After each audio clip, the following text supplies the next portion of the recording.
Oh, interesting. Okay. Oh, barking at squirrels. We've been live for over a minute. Good mornings. Hellos. Welcome backs. Toddler stuff. All right, we're going to assume Brian is there helping out, monitoring the thing. Good morning. Welcome to your Friday. Been a while. Nice little bit of time away from this, but glad to be back. Michael Stevens, good to see you. Heard you're back in town for a little bit, so welcome home. Lots of stuff going on for the city. Duh, inauguration next week. Planned on protests and things. You guys need to be keeping yourselves safe. Definitely check on your neighbors.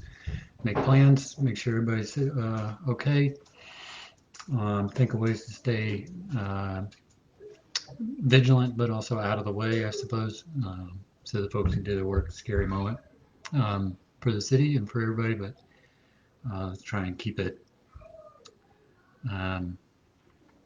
in perspective, I suppose. So absolute insanity, but we are praying for members of Foundry who are staffers on the Hill, for all the workers at the Capitol and around the National Mall area, and then we're praying for our neighborhoods as well, and also know that those are not the only challenges that our city faces, and so they are not on balance the same, but they are things that we are balancing and being mindful of all at once.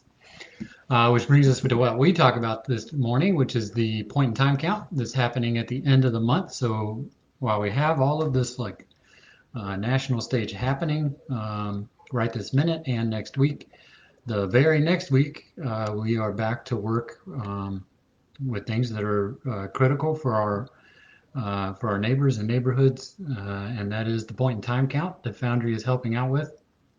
If you remember, about a month ago in December, Jackie did an interview with Patrick Bradley, a Foundry member, to talk about the experience of doing the point in time count last year and what that was like. It's a great interview. Brian's going to post the link for that video if you want to go back and watch it to learn more about it. But the deal is this: after next week, this is the night of the 27th and into the morning of the 28th, we'll be out with the point in time count.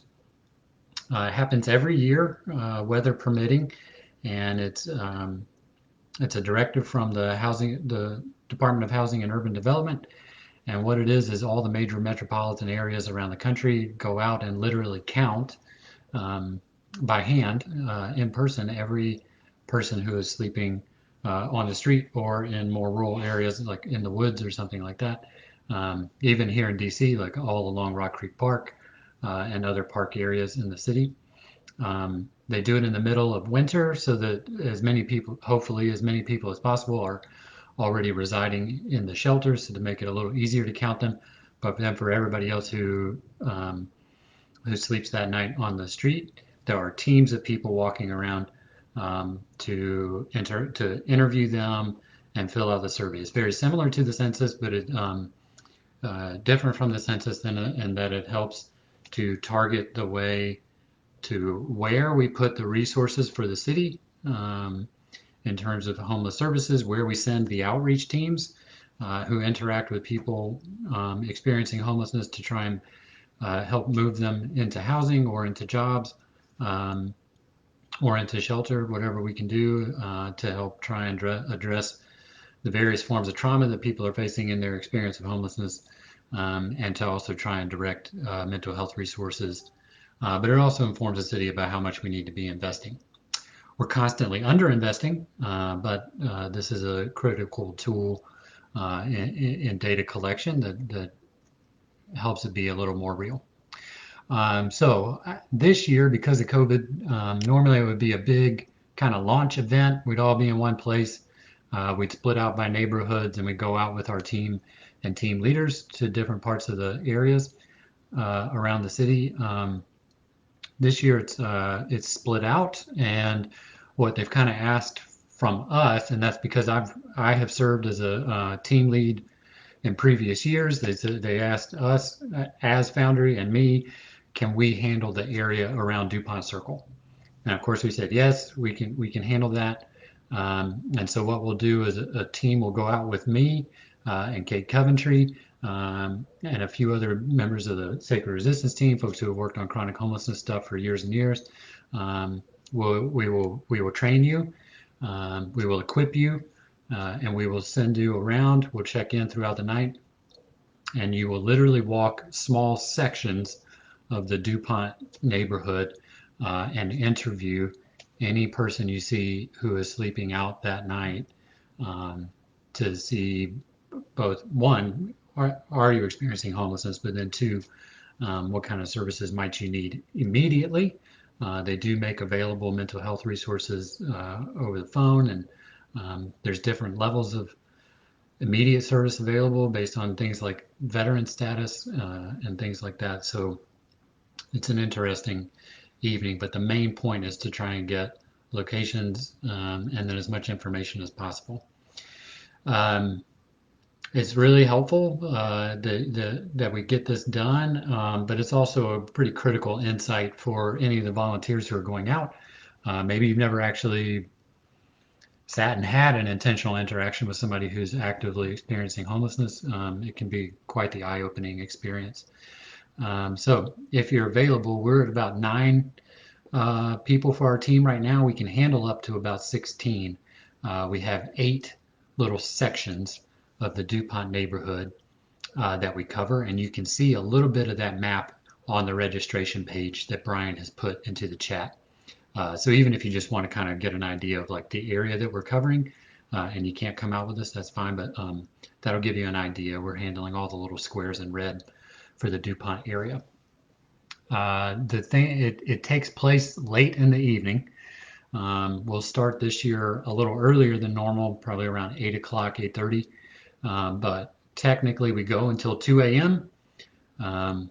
But really what we do is we go until we're done. So if it takes longer, it takes longer, but it has never taken longer. You can cover your area as long as you have a large enough team. You can cover your area multiple times in that time frame and make sure that you're catching as many people as possible to capture the information. So if you're available for that kind of thing, if you can stay awake past like 10 p.m., if you can handle the cold, if you have any interest in helping out at all, I invite you to get on there, register if you can come with us.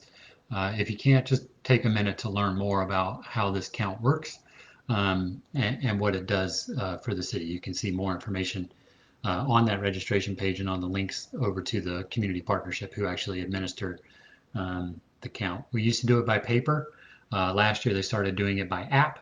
So it used to be that we would wait months for the data to be kind of analyzed and collected and then sent back out in the report. Since they moved it to the app last year, you can start getting like real-time numbers pretty quickly, which is great. Almost in real time, not exactly in real time. So that's a nice advance that's been made. But that's what's coming up most immediately and the thing we can use help with. Now, related to that, and in the news this morning, I don't know why it made it into the news this morning in particular, but it's there, is public restrooms. So the kind of stories that were breaking this morning, Washington Post and some other places, were about a studio apartment that was getting rented in Kalorama neighborhood, real close to DuPont, so the studio apartment being rented for $3,000 a month, so the Secret Service could have a place to use the restroom while doing protection detail for some family members of the current administration. Now, what the heck does that have to do with homelessness? It has to do with this.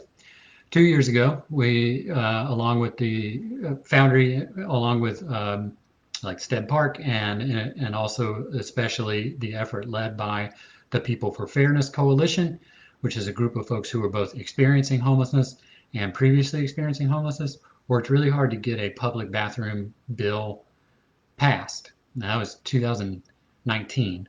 when that passed, which meant, of course, it ran into 2020, and none of those things got built, not even the pilot programs. So that's unfortunate, but it's still a thing.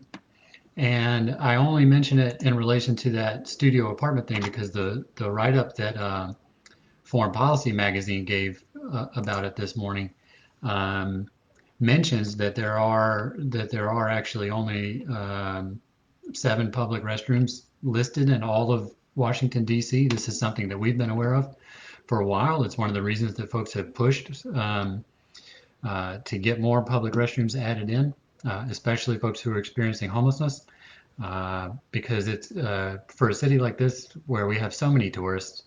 And if you've ever even been out with your family when they're visiting and you can't find a public restroom, it's insane. Then just imagine that you are experiencing homelessness and you think about all of the different businesses who have locks on their restrooms, press trespassing charges against people who come in to use their restrooms. You think about all of the varieties of ways that the legal system, as well as just the hardening of private spaces against people using restrooms take place. You can imagine what it's like just trying to find a place to use the restroom multiple times a day, much less once or twice when you have tourist family visiting. Um, it's crazy. We need to be ending homelessness, but it's also insane that we continue to have a city where, for instance, during COVID, as businesses shut down and the few businesses where you could use the restroom also closed down, um, we have our neighbors experiencing homelessness reporting back to us, basically waiting in line to use the restroom in a random alley where you might have the chance of not having the cops called on you. That's what our neighbors are experiencing. So, one, don't be a jerk as a neighbor. Two, do the things that are practical to help us move along, even just basic things like public restrooms that I guess would not only help the Secret Service, but would also help out people who are experiencing homelessness until they can find a permanent place to live. Three, do the things to support us as we get a grip on what the real numbers are around homelessness and chronic homelessness, so that we can better position the resources of the city to do better on behalf of our unhoused neighbors, but on behalf of our entire community at large. That's real practical stuff. That's day-to-day stuff. That's not just national stage insanity for the next 4 days. That's an everyday thing. So that's what I got for you. I hope you'll check out some of those things, and we will see you soon this Sunday. Senator Cory Booker is the guest preacher. Hope you can join us 11:15 on Sunday. We will see you then. Be sure you are wearing your mask. Keep each other safe. Sign up. Get registered for vaccines. They're expanding it to the 65 plus groups now. So make sure you're getting signed up. Make sure you're getting your jabs, and make sure that you're keeping yourself safe. Keep each other safe. Go with God. Go with the Spirit. Go in peace. See you later. Bye bye.